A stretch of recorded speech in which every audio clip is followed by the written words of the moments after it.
I'm Jamie, and this is Simply Learning Together, where I like to share about different experiences and the simple ways that we like to have fun in our homeschool. Today, I'm going to be talking about shapes. You might be learning shapes with one of your little ones in preschool, or maybe even asking the names of shapes with your kindergartner. Today, I'm going to talk about different ways that we play with shapes in our house, using things in your home around you. No printing, no laminating, just grabbing things and playing. And that's what we're going to be looking at today. This is following a blog post, so if you would rather read about this, you can do that, and I will link it in the description below.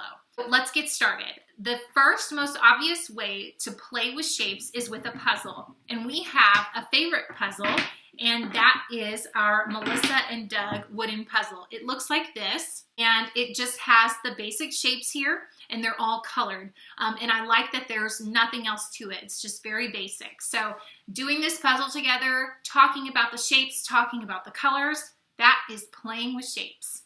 A lot of the things that I'm going to show you today use these puzzle pieces. So I think it's absolutely awesome when you can take something you already have, use it multiple times in different ways. And that's what I'm all about here. So the next thing we're going to talk about is doing a scavenger hunt. My toddler loves this. Well, she's almost 3, but we've been doing this since she was about 2.5, and she loves this activity. So what you do is you just take all these puzzle pieces and you hide them around the room. And then your child will go and find one and bring it back, and find one and bring it back until the puzzle is complete. And depending on their age, you can ask them about the shapes and the colors as they return them, or you can just do it for fun. Sometimes I'll hide them around the room while we're homeschooling my older ones, and so she can kind of just go and hunt for those and bring them back to the table. So she gets really excited about that. So scavenger hunt with your puzzle pieces, just don't forget where you put them. The next easy thing to do with shapes is to get sidewalk chalk.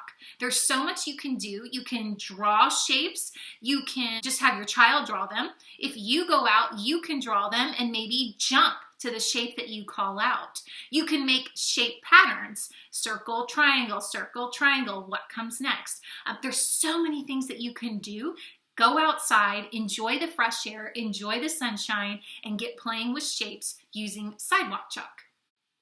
So with that sidewalk chalk, you can also do the next activity I want to talk about, which is using a spray bottle. I'm talking about a little empty spray bottle. You can get them at the dollar store, so $1. Just fill it up with water and go draw shapes outside with your sidewalk chalk and spray them. That spray bottle will be entertainment for hours. They love spraying. Maybe you have a reader. Maybe you want to write the shape word instead of draw them. Maybe you want to spray the color, spray the blue circle, spray the red oval. So you can mix it up however way you want. Just fill that sucker up with water and have fun. The next activity has to do with drawing shapes out of a bag. We kind of came up with this one on a whim one day. Like I said, these are simple things that we've done around the house. These are not fancy. I got one of these just black drawstring bags. You could use a gift bag. You could use a little tote bag that you have. And I put all of our puzzle pieces inside the bag.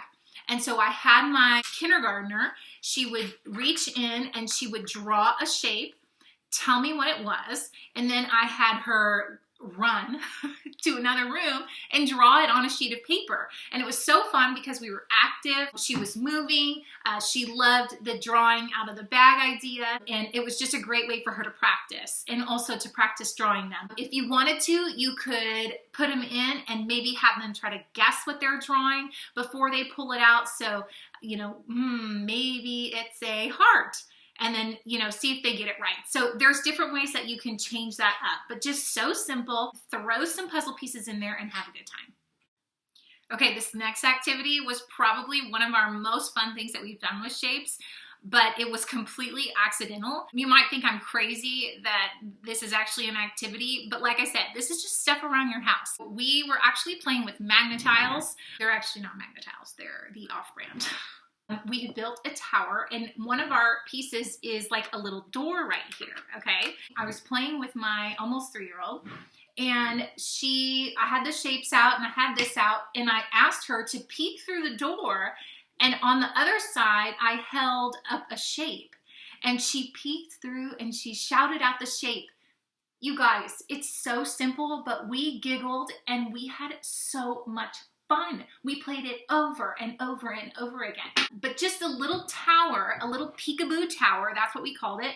And you just can have it there. They can look through the door, hold up the shape, and they open the door, peek through, and shout out the shape. So simple, so fun. All right, the next one involves Play-Doh. You could simply roll out shapes with Play-Doh. Roll them out, make some shapes, call it a shape, maybe do patterns like we talked about with the sidewalk chalk. You could take it even further. Make pizza. We can roll out pizza dough, okay, and make a triangle pizza.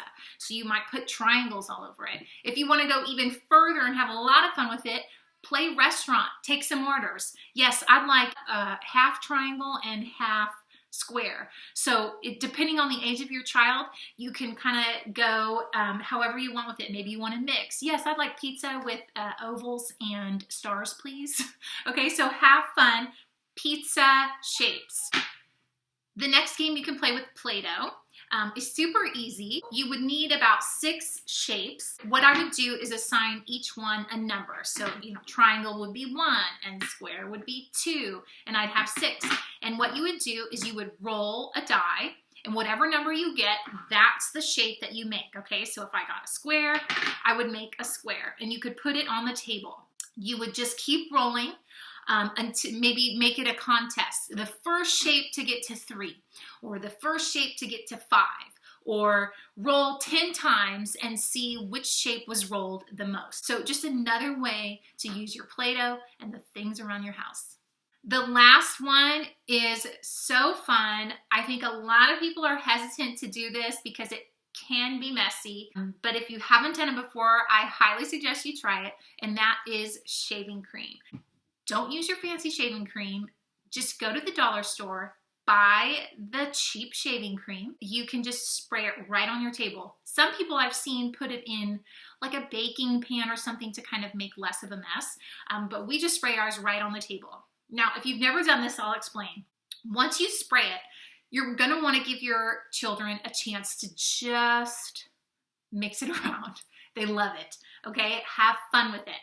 Let them feel it, let them mix it, and they're gonna make kind of like a canvas with their shaving cream. Then you can start your activity.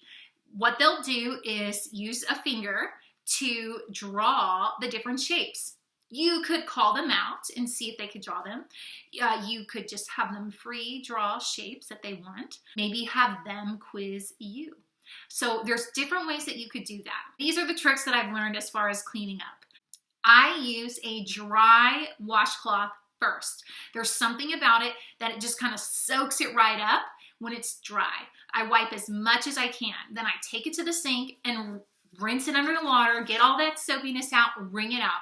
And then I go back to the table with my wet washcloth, and I'll go back and forth like that. But for some reason, I'm gonna give you a tip, starting with a dry washcloth works better. Like I said, there's nothing fancy about these games, but that's the point. That's what I'm here to share. There's simple ways that you can have fun with the stuff around you in your house. You'll notice this really wasn't a lot of things. You probably have almost everything that I showed you today. If you don't have this puzzle, you could cut shapes out of cardboard. You don't have to have things to have fun with learning. If you try some of these out, I hope you'll share them with me. You can leave a comment here, or you can share with me on social media, and I'll leave all that information in the description below. Have fun playing with shapes.